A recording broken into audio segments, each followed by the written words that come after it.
Fala pessoal, estou voltando aqui para o canal com uma novidade. Eu não comecei a publicar vídeos nesse canal com a intenção de dar aula, com a intenção de publicar aulas.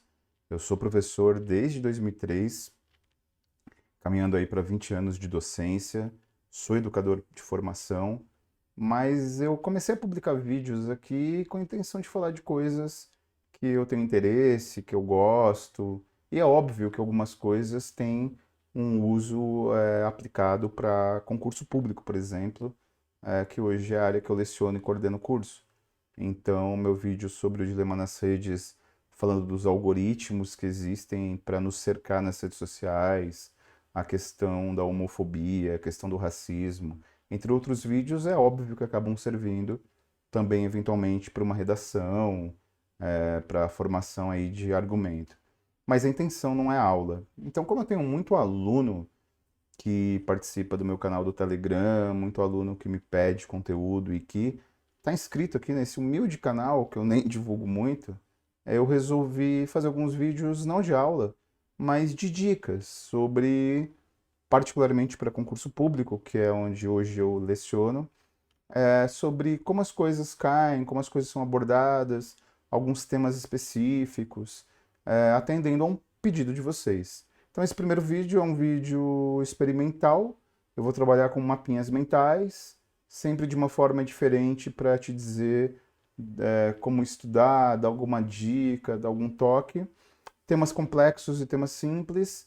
Então, se inscreva no canal caso você goste, curta o vídeo, mas mais importante do que tudo isso, comente o que você achou dessa linguagem que eu estou criando, desse método de mapa mental dinâmico em Flash, para que a gente publique mais vídeos, beleza? Então, tendo interesse de vocês, tendo repercussão, eu publico mais vídeos. Fechou? Bom, o que eu vou fazer hoje? Eu vou explicar para você o porquê que você erra questões de informática em concurso público. E você erra porque desde que você começou a utilizar computador, desde que você começou a conhecer a internet, você é deseducado. E quando você está numa prova, de um lado tem o estudo que você fez, de um lado tem toda a construção da sua compreensão como aluno, mas de outro lado tem uma deseducação que acontece desde que você apertou o primeiro Enter no computador. Vamos lá, você vai entender o que eu estou dizendo. Não estou louco ainda. Olha só, a internet existe há tanto tempo que alguns termos parecem de séculos atrás, parecem da era paleozoica, Orkut. São termos de 20 anos atrás, termos de é, poucas décadas atrás, mas parecem que são termos do passado distante. Orkut, Zip Drive, quem acessava a internet era o internauta. Lembra o ICQ, aquele barulhinho maldito que fazia? O Winchester disquete. Quem tem menos do que 30 anos nem sabe do que se trata. Netscape Navigator não é uma banda de hardcore. É um antigo navegador que todo mundo utilizava. Então a primeira coisa que eu quero dizer é que tem tanto acúmulo de conteúdo na internet que termos que há 20 anos atrás eram comuns agora parecem de um passado distante. Ao passo que outros termos, que são termos, digamos, que nós ouvimos falar, quando cai em prova nós não sabemos muito bem o que é. Então, por exemplo, qual o conceito de mídia colaborativa? Agora muito em alta aí, né? Com essa virtualização da relação social. Como é mesmo que funciona o conector HDMI? Qual é a capacidade de armazenamento de um Blu-ray disc?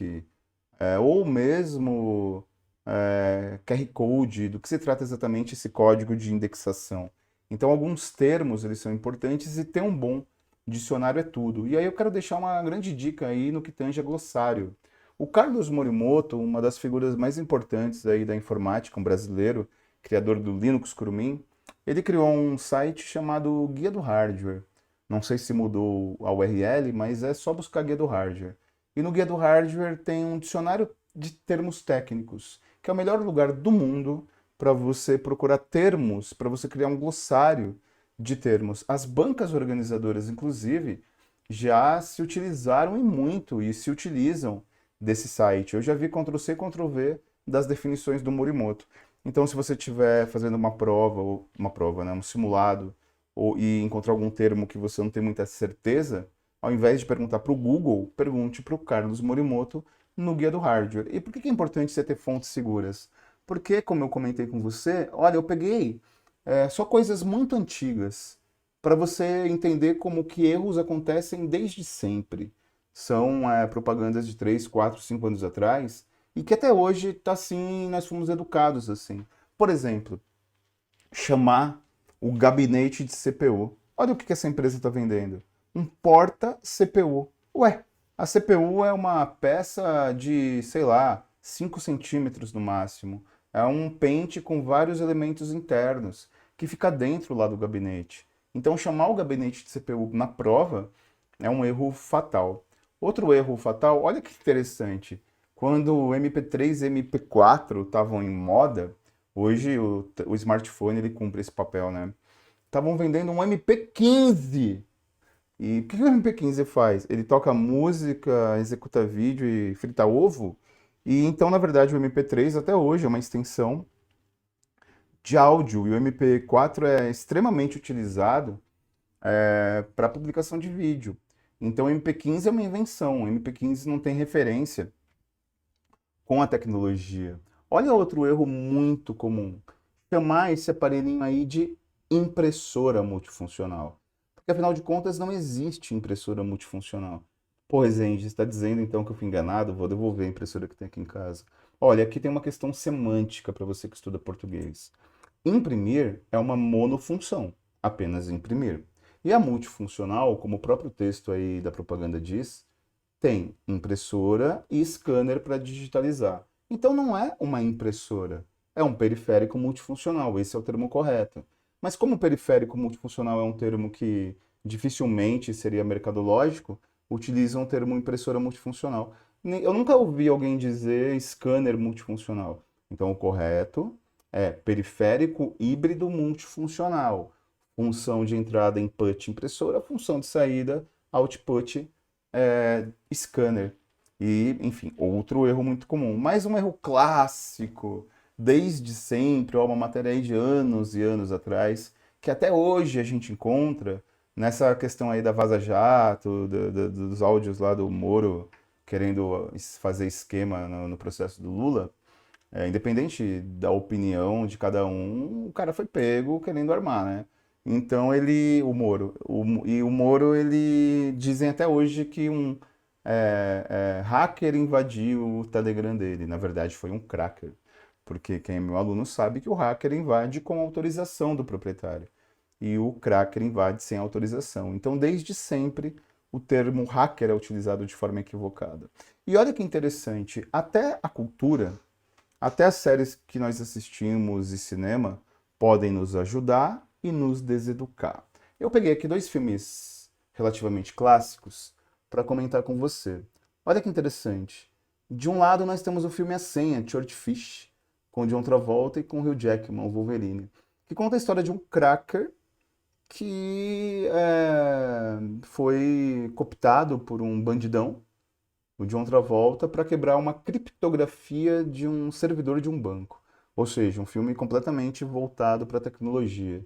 E de outro lado, Matrix, Neo, a cultura cyberpunk, que todo mundo conhece. Bom, um desses filmes, por incrível que pareça, tudo que é comentado sobre tecnologia está certo. E se você se lembrar dos comentários na prova, você vai acertar a questão da prova. Já o outro, ele fala de coisas completamente irreais no mundo da tecnologia. E qual é o filme irreal? A Senha. E Matrix, tudo que é dito do ponto de vista da tecnologia, está correto. Bom, e para a gente finalizar, eu quero te fazer um apelo.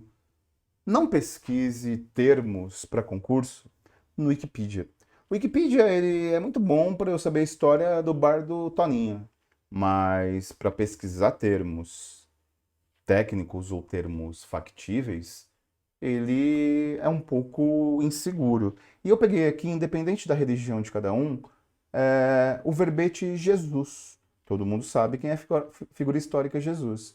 E aí é aqui está escrito que Jesus nasceu de 8 a 4 antes de Cristo. Como que Jesus nasceu de 8 a 4 antes de Cristo? Então, se os caras erraram até a data de nascimento de Jesus, imaginem como erram os termos de informática que você pesquisa. Deu para entender? Então a ideia é essa, fazer, né, esses flashes animados com algumas dicas. E a grande dica é você procurar fontes corretas e entender que você, desde sempre, foi deseducado no uso da informática e é necessária uma reeducação para que você se dê bem em concurso público. Perfeito? Então, muito obrigado por assistir meu vídeo até o final. Espero que você tenha gostado desse novo formato. Comenta aqui o que achou para que eu tenha conteúdo dialogando com vocês para os próximos vídeos. Muito obrigado.